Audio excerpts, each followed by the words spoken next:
o que você está prestes a descobrir vai mudar completamente a sua forma de pensar sobre a sua saúde. Imagine se você pudesse ressignificar suas emoções passadas em prol de um presente e um futuro melhor. E se eu te dissesse que isso é totalmente possível? Prepare-se para a verdade sobre como o nosso corpo e a nossa mente funcionam. E se as nossas próprias crenças pudessem literalmente reescrever a nossa biologia? Parece coisa de filme de ficção científica, não é? Mas olha, essa foi a descoberta revolucionária do biólogo celular Dr. Bruce Lipton. E hoje a gente vai desvendar como isso funciona. Para começar, vamos direto para uma afirmação que, nossa, abala tudo que a gente aprendeu na medicina moderna. A ideia de que os genes do câncer não causam câncer de fato. Isso vai contra quase tudo. O que será que o Dr. Lipton quis dizer com isso? Bom, é o que a gente vai descobrir. Para a gente entender de onde veio essa ideia tão radical, a gente precisa voltar um pouquinho no tempo. O Dr. Lipton não era um outsider, muito pelo contrário. Ele estava bem no centro do establishment científico, ensinando o que era aceito em faculdades de renome, como Stanford. Essa era a visão padrão, que ele mesmo ensinava para os estudantes de medicina. Aquela ideia de que somos basicamente controlados pela nossa herança genética. Nossos genes eram vistos como o roteiro da nossa vida, um roteiro fixo e imutável. E foi aí que, no próprio laboratório, a ficha caiu. Ele pegou células-tronco, todas geneticamente idênticas, e colocou em ambientes diferentes. O resultado foi chocante. Elas se tornaram células completamente diferentes. Umas viraram músculo, outras osso, outras gordura.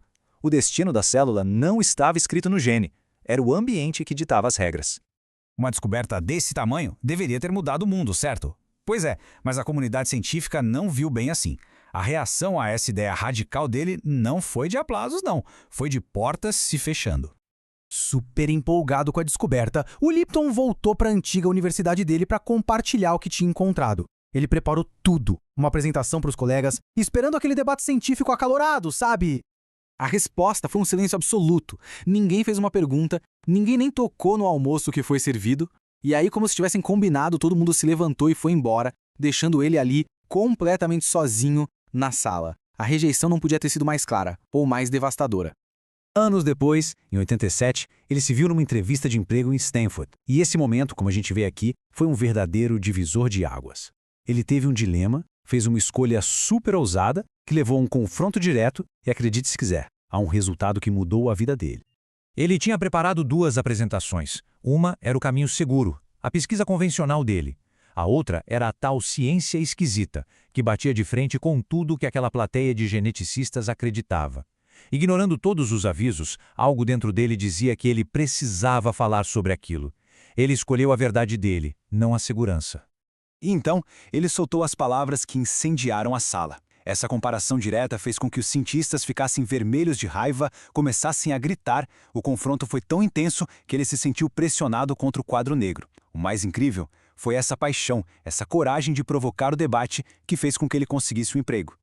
Tá, mas afinal, que ciência esquisita era essa que causou tanto alvoroço? Vamos agora detalhar os conceitos principais.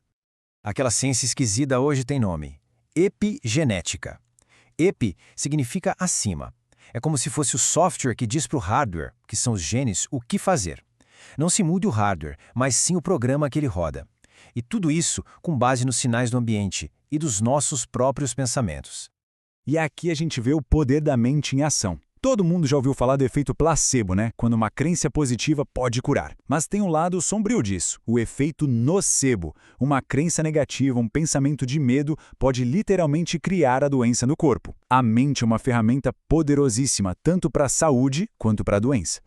Então, o ponto central é este. O medo que um diagnóstico pode gerar, por si só, já se torna um fator gigantesco na progressão de uma doença.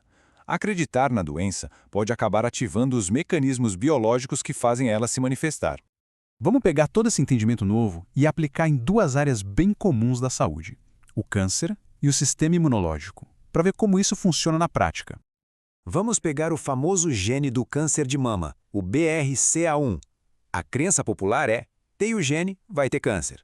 Mas a realidade é bem diferente. Apenas metade das mulheres que carregam esse gene, de fato, desenvolvem a doença. E isso leva a gente a uma pergunta fundamental. Se o gene fosse a causa, todo mundo que tem o gene deveria ficar doente. O fato de que metade não fica, isso sugere com muita força que tem outros fatores em jogo. Fatores como o estilo de vida, o ambiente e as crenças. Eles é que são os verdadeiros interruptores. E esse princípio vale até para o nosso sistema imunológico. As amígdalas, por exemplo, elas não são só uma barreira, elas são centros de aprendizado.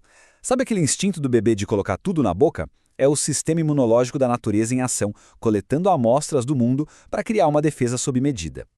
E esse gráfico aqui resume tudo. Olha só a diferença gritante. A grande maioria dos fatores que contribuem para o câncer de mama não é genética. É estilo de vida, ambiente e crenças. Fatores que em grande parte estão sob nosso controle. Então, o que a gente tira de tudo isso? Qual é a grande conclusão dessa nova ciência? Qual a mensagem que fica? A mensagem é uma verdadeira virada de chave. É sair daquela mentalidade passiva, de vítima dos genes, para uma posição ativa, de controle. A gente passa a entender que somos os mestres que podem influenciar a expressão dos nossos genes através das nossas escolhas, percepções e crenças. E isso não é só teoria, não. O Dr. Lipton conta que recebeu inúmeras cartas de pessoas que, com esse conhecimento em mãos, conseguiram recuperar a saúde de doenças graves. Isso prova que uma mudança na mente pode sim levar a uma mudança profunda no corpo.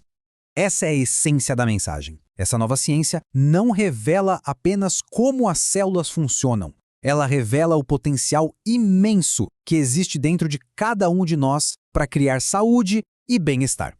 Isso tudo deixa a gente com uma pergunta final muito poderosa. Se as nossas crenças realmente moldam a nossa biologia, então a realidade em que vivemos não é um destino, é uma escolha. A questão que fica é, qual realidade cada um vai escolher criar para si? Caso você tenha dificuldades para lidar bem com qualquer uma das questões trazidas neste vídeo, a técnica de sincronização bioenergética pode te ajudar muito nisso. É uma terapia simples, rápida, não invasiva e sem uso de fármacos, e que funciona 100% das vezes para 100% das pessoas. E se você gostou deste vídeo, deixe aqui o seu like e o seu comentário. Assim, o conteúdo é distribuído para mais gente, porque o algoritmo entende que o assunto é relevante e nos ajuda a fazer o canal crescer. E se você ainda não é inscrito, se inscreva aqui no canal e clique no sininho para receber nosso conteúdo diário.